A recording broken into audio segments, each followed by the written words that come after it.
Hi. So I am Sandy Sandhaus, and I've been asked to talk about Alpha-1 Antitrypsin Deficiency, primarily in its role as an underappreciated cause of bronchiectasis and non-tuberculous mycobacterial infections. Next slide. So first to just talk about some of the acronyms that we pass around, as you no doubt know. NTM is non-tuberculous mycobacteria. Um, it is a relative of tuberculosis, which is caused by Mycobacteria tuberculosis. And it's a series of different organisms, hundreds now of identified different organisms that can cause chronic infections in humans. Um, One class of those multitude of organisms is MAC. You'll often hear about that, which is Mycobacterium avium complex, NTM. And Mycobacterium avium complex is now up to something like 30 different organisms that are in that subgroup. I'm going to use the abbreviation AAT to refer to the protein alpha-1 antitrypsin, and AATD to refer to the genetic deficiency of alpha-1 antitrypsin, but sometimes you'll hear me slip into just calling it simply alpha-1. Next slide. So I asked Linda if I should, can I do that? No.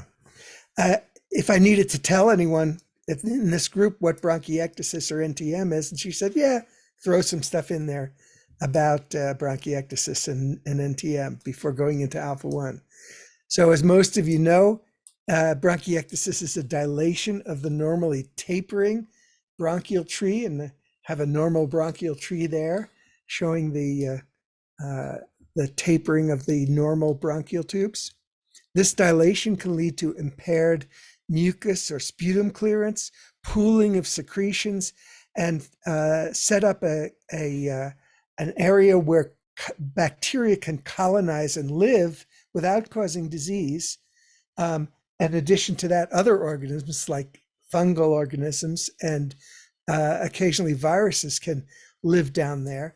And the kinds of bacteria that cause the most problem in people with bronchiectasis are enteric bugs. That means bugs derived from the bugs that normally live in our intestines, but primarily Pseudomonas, and they have the property that they develop resistance to antibiotics very easily.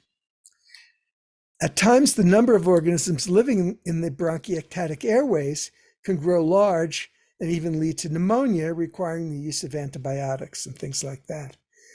Click forward one more time, and you'll see a diagram of bronchiectasis on the right compared to a normal bronchus on the left, with the dilation of the bronchial tube, so that it essentially impairs the ability of the airways to clear mucus, to clear bacteria, and things like that from the airways, leading often to thick, tenacious mucus that can be difficult to cough up, and that's packed with bacteria. Next slide. So let's switch over to non-tuberculous mycobacterial lung infections. The first thing to know is that NTM organisms are ubiquitous. They're all around us, everywhere we are. They're in the ground, they're in the air, they're in standing water. And whether or not you get an infection depends on how many bugs have made it into your airways and whether your lungs have susceptibility to the organism setting up shop and growing in your lungs.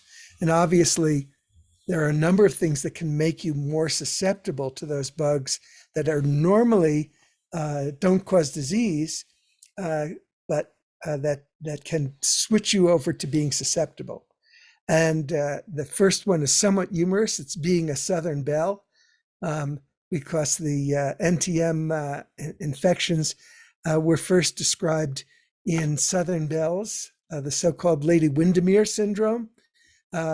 And although it may be apocryphal, the theory for why people in that situation, women in the South, were more likely to get NTM infections had to do with both the humidity that's in the southern United States and their reticence to cough up sputum.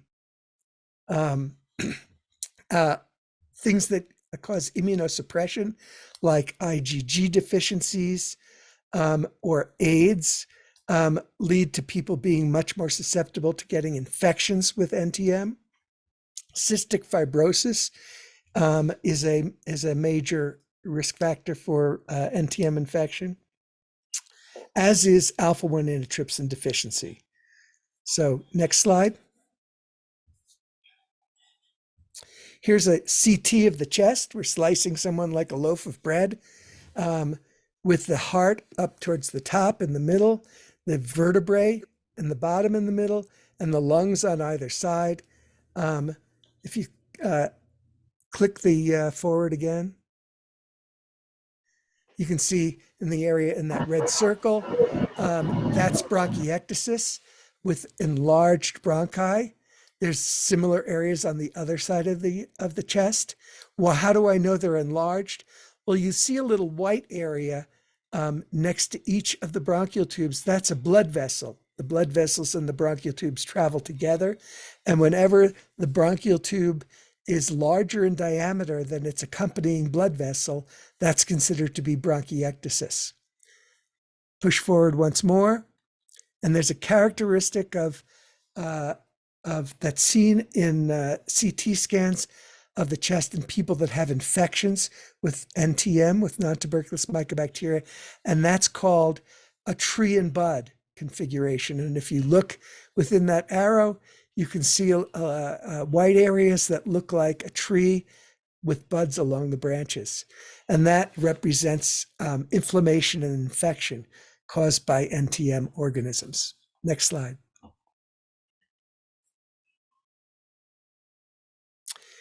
So what are the symptoms when someone has an infection with NTM that's significant?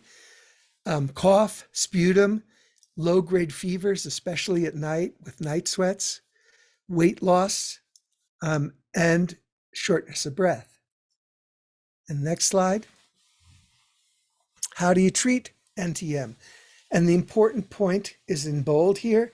Not everyone with MAC or NTM needs antibiotic treatment. The first line of defense to keep infection at bay and to prevent infection are treatments identical to what usual bronchiectasis patients get, focusing on sputum clearance, things like inhalation of hypertonic saline solutions, chest physical therapy, vests, positional drainage routines. All of those things help reduce the numbers of bugs that are living in those airways and makes it less likely that they'll actually invade the lung and cause a real infection as opposed to colonization.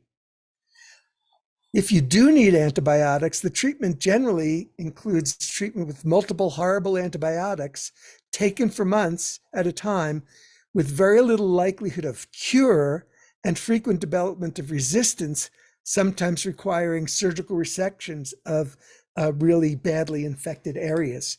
The bottom line is that with current methods, absolute elimination of MAC and TM organisms is usually not able to be done. You just want to beat back those bugs so that they're simply colonizing the airways rather than causing infection in the lung itself. NTM or MAC infections that need to be treated with antibiotics should never be treated with a single antibiotic. Number one, a single antibiotic is often not potent enough to actually kill NTM organisms. And even if it does, these organisms are very adept at becoming resistant to single antibiotics. So in general, when antibiotics are needed, it's usually 2 or more antibiotics, usually 3 antibiotics taken for months at a time to beat back that infection and put the NTM organisms at bay.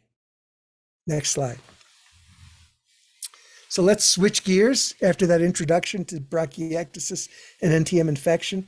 Talk about what alpha-1 antitrypsin deficiency is and why we'd talk about it in the context of bronchiectasis. Alpha-1 antitrypsin deficiency is a genetic or hereditary condition that leads to the reduction of an important liver manufactured protein called alpha-1 antitrypsin. Alpha-1 antitrypsin deficiency, when it's this genetic deficiency, increases the risk of developing COPD, primarily pulmonary emphysema, liver disease, and several other conditions, including necrotizing paniculitis, a scarifying skin disease, and granulomatosis with polyangiitis, which is it's autoimmune lung disease. About 1% of those diagnosed with COPD actually have alpha-1 antitrypsin deficiency as the major cause of their COPD. And the vast majority of people with that abnormal alpha-1, with those abnormal alpha-1 genes, don't know they have it because their doctors haven't tested them for it. Even though current guidelines for physicians recommend that everyone with a diagnosis of COPD should be tested for alpha-1 antitrypsin deficiency. How do you diagnose alpha-1 antitrypsin deficiency? It's either a simple finger stick blood test or a buccal swab inside of your cheek. Send it off to a lab, and many of those testing kits are free. And so the COPD due to alpha-1 antitrypsin deficiency has a therapy that slows or halts the disease progression. It's plasma-derived alpha-1 antitrypsin protein that's purified and concentrated and administered intravenously on a weekly basis. It's also known as augmentation therapy, colloquially. Next slide. So here's an image of alpha-1 antitrypsin deficiency. There's no reason to read all of the small letters here. Basically, most of the alpha-1 antitrypsin in the body is made in liver cells called hepatocytes. These liver cells make alpha-1 antitrypsin. In fact, the liver makes more alpha-1 antitrypsin protein than any other protein that it makes. And the liver is a protein factory, making all of our coagulation factors and complement factors and albumin and things like that. But it is a factory making alpha-1 antitrypsin. If someone has one of the mutated alpha-1 genes, then what happens in the most common form of alpha-1 antitrypsin deficiency is that gene makes an alpha-1 molecule that misfolds after it's manufactured, and it misfolds in such a way that it binds to other alpha-1 molecules in the liver and can't get out of the cells. And that leads to a buildup of alpha-1 antitrypsin in the liver that can damage the liver cells and cause fibrosis and cirrhosis. And that blockage of release of the protein from the liver leads to low levels of alpha-1 antitrypsin in the blood. And alpha-1 bathes all the tissues of the body and is an anti-inflammatory protein, but its the main effect in most people is that the alpha-1 antitrypsin, which blocks inflammation in the lung, can lead to unbridled inflammation that actually starts to destroy normal lung tissue instead of invading organisms and things like that. Next slide. So why are we talking about alpha-1 antitrypsin deficiency when I've only talked about alpha-1 antitrypsin deficiency causing COPD, causing liver disease, things like that? Well, in a study that was done in 2007, where an unselected group of alpha-1 antitrypsin deficient patients, some with lung disease, many without any symptoms of lung disease, were given chest CT scans in the United Kingdom, 94% of people with alpha-1 antitrypsin deficiency, whether they had lung symptoms or not, had evidence of bronchiectasis on their CT scans. So the vast majority of people that have alpha-1 antitrypsin deficiency, even those walking around feeling perfectly healthy, have bronchiectasis. And so it's clear that that alpha-1 antitrypsin deficiency is a major risk factor for bronchiectasis. For the majority of the patients in the study, the bronchiectasis was anatomic bronchiectasis, in that while you could see it on the CT scan, patients were not having symptoms such as productive cough, bacterial colonization with bad bugs, frequent exacerbations. But some of those had clinical bronchiectasis, where the bronchiectatic airways became colonized with bad bugs, had frequent exacerbations, often required intravenous antibiotics. Next slide.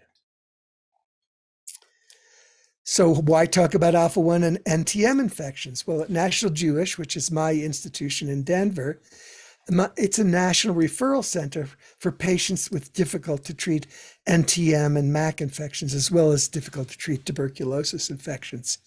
And so we get a constant stream of patients with NTM infections. And in a study done, really now it's about 20 years ago, we found that just under 30% of patients referred to National Jewish for NTM infections actually had abnormal alpha-1 antitrypsin genes, even though they didn't know it. Their doctor had never tested them for alpha-1. In the same study, we also found that a similar percentage of people had at least one abnormal cystic fibrosis gene, and several in a number of patients that overlapped. And we found people with both abnormal alpha-1 antitrypsin and abnormal cystic fibrosis genes. In patients at National Jewish with NTM and abnormal alpha-1 antitrypsin genes who are not responding well to augmentation therapy. This meeting is being recorded. Oh, thank you. This is actually a misprint. In patients with National Jewish and NTM and abnormal alpha-1 antitrypsin genes who are not responding appropriately to antibiotic therapy, we sometimes add augmentation therapy with alpha-1 antitrypsin infusions to their regimen. Next slide.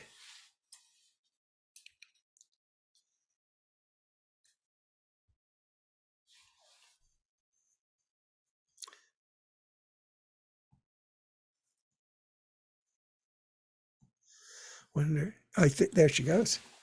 How do we put all these together? Serious NTM infections almost always occur in those with bronchiectasis.